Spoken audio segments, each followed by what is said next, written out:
ఓ విషయం తెలుసా, మేము ట్రిప్ వెళ్ళినప్పుడు ఏం విషయాలు చూసామో అని? చూడడానికి అందంగా ఉంది. జలపాతం, కొండ అంచులు. హే, ఆ సౌండ్ ఏంటి?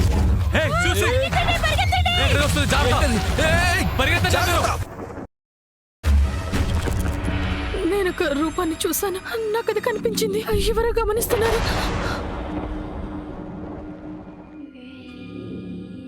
ఇక్కడ ఉన్న వాళ్ళకి బాగా తెలుసు, కాని వాళ్ళు చెప్పరు. ఏదో దెయ్యం కథలాగా వాళ్ళంతా దాచిపెడుతున్నారు.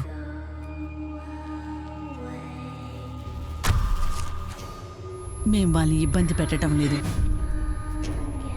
వాళ్ళు కూడా అంతే. కానీ పైకెళ్ళిన ఎవరూ కూడా ఏంటి ప్లేస్ ఇలా ఉంది?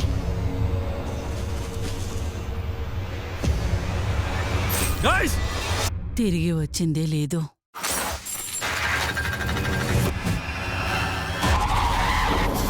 వాళ్ళ సంతతికి చెందిన వాళ్ళు ఆ కొండలో జీవిస్తున్నారంటారా?